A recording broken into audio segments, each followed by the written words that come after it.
नमस्कार साथियों, स्वागत है आप सभी का एक बार फिर से मेरे इस यूट्यूब चैनल राजी टीचर्स पर। साथियों, आज का ये वीडियो अपार आईडी जो बच्चों की जनरेट की जा रही है उसको लेकर के है। तो विलंब ना करते हुए हम सीधे चलते हैं कि बच्चों की अपार आईडी हम कैसे जनरेट करें। तो सबसे पहले आप गूगल के सर्च बॉक्स में यूडाइस प्लस स्टूडेंट डाल करके सर्च कर लीजिए। स्टूडेंट जो मॉड्यूल है वो हमें लॉगिन करना है।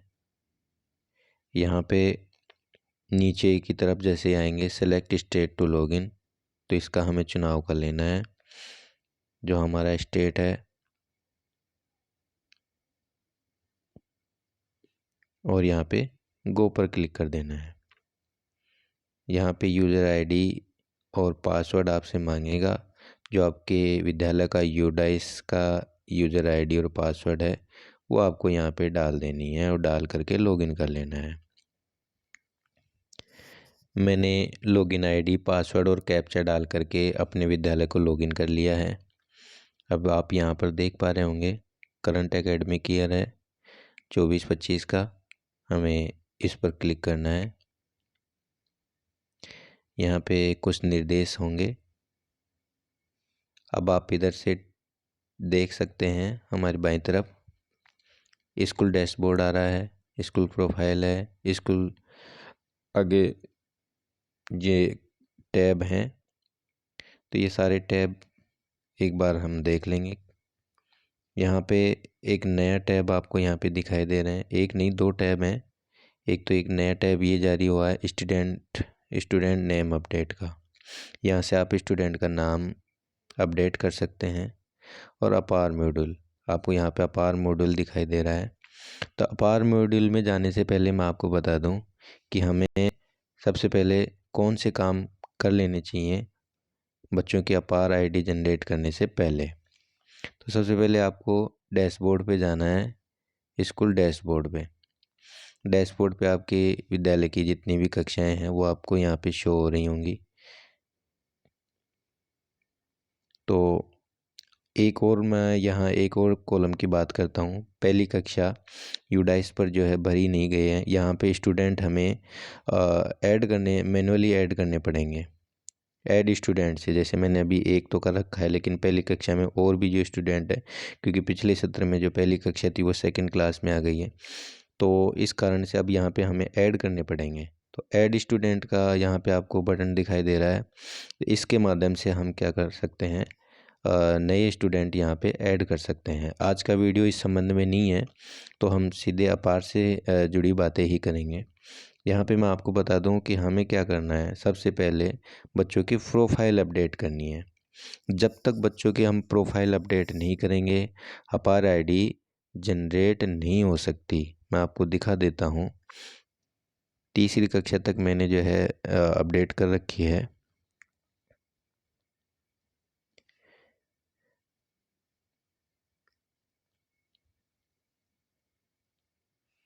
यहाँ मैंने कक्षा 3 को लिया है,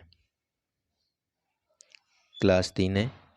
यहाँ पे इन प्रोग्रेस लिखा रहा है। जिनकी जनरल प्रोफाइल मैंने अपडेट कर दी है उनके ग्रीन जीपी आ रहा है, और जिनकी अपडेट नहीं है उनके यहाँ पे ग्रीन जीपी नहीं आ रहा। और यहाँ स्टेटस में भी आप देख सकते हैं, यहाँ पे लिखा हुआ आएगा नोट स्टार्टेड, और जिनकी जनरल प्रोफाइल अपडेट हो गई है वहाँ लिखा हुआ आएगा इन प्रोग्रेस। आप यहाँ देख रहे हैं। तो अब काम करने योग्य बातें ये हैं कि हमें विद्यार्थी की जीपी, ईपी और एफपी, ये तीनों प्रोफाइल हमें क्या करनी है, अपडेट करनी है। इनको अपडेट किए बिना हमें अपार आईडी बच्चे की जनरेट नहीं करनी, क्योंकि अपार आईडी अगर एक बार जनरेट हो गई तो ये लाइफ टाइम जनरेट जो है आपके नंबर हैं। आप इसमें पता नहीं संभव हो सके बदलाव हो नहीं हो, इसका कोई पता नहीं है। तो इसलिए बड़ी सावधानी से जो है अपार आईडी जनरेट करनी है। तो जनरल प्रोफाइल को हम अपडेट करें। ईपी जो हमारी है, इनकी सारों को देख लेते हैं हम क्या क्या फुल फॉर्म है। ये जीपी जनरल प्रोफाइल है। और ईपी एनरोलमेंट प्रोफाइल है, और यहाँ पे 3 नंबर पे है फैसिलिटी है, क्या है दे नहीं रखा। तो फैसिलिटी प्रोफाइल है, और अंत में जो ये प्रोफाइल है वो कॉमन है। जो हमने पहले, दूसरे और तीसरे में जो हमने अपडेट किए हैं वो अंत में 4 नंबर पे हम उसको देख सकते हैं। मतलब ये कॉमन है कि हमने पहले में क्या भरा, दूसरे में क्या भरा, तीसरे में क्या भरा, इसको हम पीडीएफ के रूप में देख सकते हैं। तब जनरल प्रोफाइल में क्या भरना है हमें, यहाँ पे नाम वगैरह आते हैं, और जो एक मेन बात है वो क्या है, बच्चे का आधार। बच्चे का आधार स्कूल के नाम से जो है मैच खाना चाहिए। अगर आधार स्कूल के नाम से मैच नहीं खा रहा है तो या तो आप उसके आधार को अपडेट करवाइए, या इधर जो हमने टैब में देखा था उसमें एक टैब है स्टूडेंट नेम अपडेट, यहाँ से भी हम कर सकते हैं। तो यहाँ पे आप देख सकते हैं कि पुराने ये यहाँ पे आधार दिए गए हैं वो हैं ऐसे 999 करके दिए हुए हैं, लेकिन उस समय इस विद्यार्थी का आधार नहीं बना होगा और आधार अनिवार्य रूप से मांगता है, इस वजह से यहाँ 99 भरे हुए हैं। लेकिन अपार आईडी जब हम जनरेट कर रहे हैं तो बच्चे का प्रॉपर आधार होना ज़रूरी है। इस प्रकार 99 भर देने से काम नहीं होगा। सबसे पहले हमें क्या करना है, आधार नंबर यहाँ पे अपडेट करने होंगे। इसके लिए यहाँ एक बॉक्स आता है जिसमें हमें टिक करना है, और बॉक्स ये है कि do you want to change Aadhaar details in HDMS, कि बच्चे का जो आधार नंबर है आप बदलना चाहते हैं। तो यहाँ पे आप बच्चे का जो भी है, जो आधार है उसके नंबर यहाँ पे भर देंगे, और आधार में जो नाम है वो यहाँ पे नीचे 4.1.8 इस कॉलम में यहाँ पे आ जाएगा। तो ये परिवर्तन हमें करने हैं। ये परिवर्तन करने के बाद में जनरल प्रोफाइल के जितने भी कॉलम हैं वो हमें अपडेट कर देने हैं, और अपडेट करने के बाद में नीचे की तरफ सेव का ऑप्शन है, सेव हमें कर देना है। सेव करने के बाद में नेक्स्ट का ऑप्शन है, ये नेक्स्ट का ऑप्शन है जो हमें ईपी पर लेकर के जाएगा। तो ईपी में जितने भी कॉलम हैं हमें वो अपडेट कर देने हैं। वो अपडेट कुछ कॉलमों में भरे हुए आएंगे, कुछ में नहीं आएंगे, तो वो हमें क्या कर लेने हैं, अपडेट कर देने हैं। तो इस प्रकार से हम जीपी, ईपी और एफपी ये तीनों जो है प्रोफाइल हैं वो हमें क्या करनी है, अपडेट करनी है। इनको अपडेट किए बिना हम बच्चे की अपार आईडी जनरेट ना करें। वैसे तो जीपी अपडेट करने के बाद में भी जनरेट का ऑप्शन आ जाता है, वो कैसे आता है वो मैं आपको दिखा देता हूँ। जैसे जिन बच्चों की जनरल प्रोफाइल अपडेट है, मैं यहाँ अपार मॉडल में जा रहा हूँ, यहाँ पे मैंने टिक किया, यहाँ पे मैंने कक्षा का चुनाव किया। कक्षा का चुनाव करने के बाद में गो पे टिक कर दिया। अब यहाँ अपार आईडी जनरेट करने के ऑप्शन आपको दिखाई देंगे। यहाँ आप कॉलम देख सकते हैं, क्लास है, स्टूडेंट पैन है, प्रोफाइल स्टेटस है, अपार आईडी जनरेट हुई या नहीं है, एक्शन है। तो यहाँ आप एक चीज़ देखेंगे, यहाँ पेंडिंग लिखा हुआ है, दूसरे नंबर पे नॉट अवेलेबल लिखा हुआ है, और यहाँ पे जनरेट लिखा हुआ है। लेकिन ये जनरेट हो सकता है आपके यहाँ पे ना भी आ रहा हो ये, क्योंकि यहाँ पे मेरे 2 बच्चों की मैंने जीपी अपडेट कर रखी थी, तो ये 2 का ही यहाँ पे जनरेट का ऑप्शन दिखाएगा। अन्यथा नीचे यहाँ पे जनरेट का लिखा हुआ तो आ रहा है, लेकिन ये आपको वो ऑप्शन नहीं खोलेगा जो अपार आईडी जनरेट करने के लिए अपने को चाहिए। जैसे मैं दोनों में अंतर दिखा देता हूँ, क्या अंतर है। इस जनरेट पे मैं क्लिक करता हूँ तो यहाँ पे हमसे डिटेल मांग ली जाती है, और डिटेल मांगने के बाद में ये डिटेल भरने के बाद में हमें क्या कर देना है, नीचे सबमिट का ऑप्शन आता है। लेकिन जैसे ही हम बिना उसके ऊपर क्लिक करेंगे तो उसमें आप देखेंगे कि जहाँ हमने बिना उस पर क्लिक किया उसमें क्लिक तो हो जाएगा, लेकिन ये ऑप्शन नहीं खुलेगा। ये इसमें हमें निर्देश देगा, और ये निर्देश ये हैं कि हमारी कोई ना कोई प्रोफाइल जो है अपडेट नहीं है बच्चे की। वो प्रोफाइल हमें क्या करनी है, सारी प्रोफाइल अपडेट करनी है। बच्चे का हो सकता है हमने मोबाइल नंबर गलत इंदराज कर रखा हो, क्योंकि कई बार मोबाइल नंबर अगर हमारे पास उपलब्ध नहीं होते हैं तो वो आधार की तरह ही हम 999 भर करके छोड़ देते हैं। तो ऐसा नहीं करना है। प्रॉपर मोबाइल नंबर होना चाहिए और प्रॉपर आधार नंबर होना चाहिए। ये दोनों चीज़ें, नाम में कोई मिस्टेक नहीं होनी चाहिए, वो विद्यालय रिकॉर्ड के अनुसार मैच कर रहा हो आधार का। तो ये चीज़ें हमें क्या कर लेनी है, पूर्ण कर लेनी है। जब हमारी पूरी तरह से बच्चे की प्रोफाइल अपडेट हो गई, कंफर्म हो गई कि सब डाटा सही है, तो उसके बाद का जो है कि हमें अपार आईडी जनरेट करनी है। तो अपार आईडी कैसे जनरेट करनी है, बिल्कुल सीधा और सिंपल तरीका है, इसमें कोई दिक्कत नहीं आने वाली है। हमें अपार मॉड्यूल पे जाना है।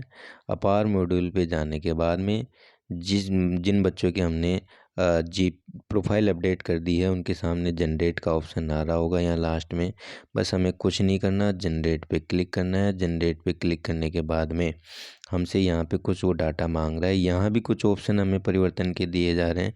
यहाँ आप बॉक्स में देख पा रहे होंगे कि अगर हम आधार में कोई परिवर्तन करना चाहते हैं तो यहाँ से अभी हम कर सकते हैं। नीचे हमें करना इतना है कि यहाँ पे एक सहमति पत्र है, वो अभिभावक का सहमति पत्र हमें यहाँ पे लेना होगा। उसके लिए यहाँ पे ऑप्शन दिए जा रहे हैं। सबसे पहले में यहाँ जो है आई के बाद में कॉलम दे रखा है, उसमें या तो हमें माता का नाम लिखना है या पिता का नाम लिखना है या उसके अभिभावक का नाम लिखना है। आप इसके आगे देख सकते हैं यहाँ जो सेलेक्ट का ऑप्शन है, इसको ओपन करते ही यहाँ पे फादर, मदर और लीगल गार्जियन, ये तीन ऑप्शन आपके पास में आ रहे हैं। तीनों ऑप्शनों में से आप इनका चुनाव कर सकते हैं। जैसे मान लो मैंने यहाँ फादर का चुनाव किया है, तो फादर का चुनाव करते ही बच्चे का जो भी नाम है वो नाम हमें यहाँ आई के वाले कॉलम में लिख देना है। अगर मदर का चुनाव कर रहे हैं तो मदर का नाम लिख देना है। उसके बाद में हमें वहाँ पर दूसरे जो सेलेक्ट का ऑप्शन आ रहा है, इसमें हमें क्या करना है, हमें आईडी का चुनाव करना है कि आप प्रूफ के तौर पे कौन सी आईडी लगा रहे हैं। ध्यान रहे कि ये आईडी यहाँ पे बच्चे की नहीं लगेगी, बच्चे के माता पिता या अभिभावक तीनों में से किसी एक की आईडी यहाँ पे लगेगी और उन्हीं के नंबर आपके आगे कॉलम में भरे जाएंगे। जैसे मैं यहाँ अगर आधार का चुनाव करता हूँ तो आधार मैंने यहाँ पे ले लिया। अब बच्चे के पिता का जो आधार नंबर है वो हमें यहाँ अगले कॉलम में भरने हैं।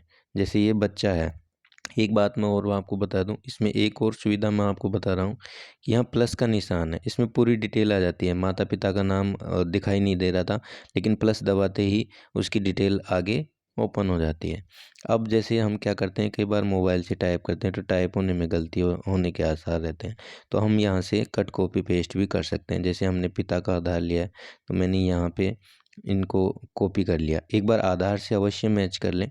मैं यहाँ से कॉपी करने के बाद में यहाँ पे क्या कर सकता हूँ, नाम को पेस्ट कर सकता हूँ। इससे क्या होगी, आसानी होगी। यहाँ पे मैंने क्या कर दिया, पेस्ट कर दिया। अब आधार नंबर मैं यहाँ लिख दूँगा। आधार नंबर लिखने के बाद मैं नीचे की तरफ आ जाऊँगा। नीचे की तरफ आने के बाद में यहाँ पे आपसे पहले इसके बारे में पूछा जा रहा है, तो जो जिस स्थान से वो जो है निवास करता है उस स्थान का नाम, दिनांक, आप जिस दिनांक को इसको वेरीफाई कर रहे हैं, आज अगर आप जनरेट कर रहे हैं तो आज की दिनांक भर दें यहाँ पे। ये दिनांक भरने के बाद में नीचे आपका विद्यालय के प्रधानाध्यापक का नाम आएगा। तो यहाँ आपको विद्यालय के प्रधानाध्यापक जी का नाम ऑलरेडी पहले लिखा हुआ आ रहा है, लेकिन मेरे यहाँ पे क्या है, अभी प्रधानाध्यापक की सीट जो है खाली है और कार्यवाहक प्रधानाध्यापक हैं, तो आप उनका नाम यहाँ पे लिख सकते हैं। जैसे कोई किसी विद्यालय में ट्रांसफ़र हो गया है, कोई सेवानिवृत्त हो गए हैं, तो ऐसी स्थिति में आप यहाँ पे क्या कर सकते हैं, नाम बदल सकते हैं। नाम बदलने के बाद में आपको यहाँ क्या कर देना है, सबमिट कर देना है। जैसे आप सबमिट दबाओगे तो सबमिट दबाने के बाद में अगर आपने बायोडाटा पूरा सही भरा है और मैच खा रहा है तो आईडी जनरेट हो जाएगी, अन्यथा तो एरर आएगा। एरर में आपको बताएगा क्या कमी रही है। जैसे मान लो मैं यहाँ पे सबमिट का बटन दबा रहा हूँ, तो सबमिट का बटन दबाने के बाद में आपसे यहाँ पे कन्फर्म करवाएगा। देखो यहाँ पे ये एरर आ गया, और एरर ये कह रहा है कि आपने सभी कॉलमों की पूर्ति सही से नहीं करी है, कुछ छूट गए हैं। तो इस प्रकार का जो भी समस्या होगी वो एरर आएगा। तो इस प्रकार से आप अपार आईडी सरल तरीके से जो है जनरेट कर सकते हैं, कहीं कोई दिक्कत आने वाली नहीं है। साथियों, वीडियो थोड़ा लंबा हो गया है, लेकिन मेरे साथ अंत तक आप जुड़े रहें। जब तक इस वीडियो को पूरा नहीं देखेंगे तब तक आपको अपार आईडी जनरेट कैसे करें ये बात आपको समझ में नहीं आएगी। वीडियो अच्छा लगे, जानकारी अच्छी हो तो अपने साथियों के साथ शेयर करें, चैनल को सब्सक्राइब कर लें और बेल आइकन को प्रेस कर लें। एक बार पुनः आप सभी का आभार और धन्यवाद।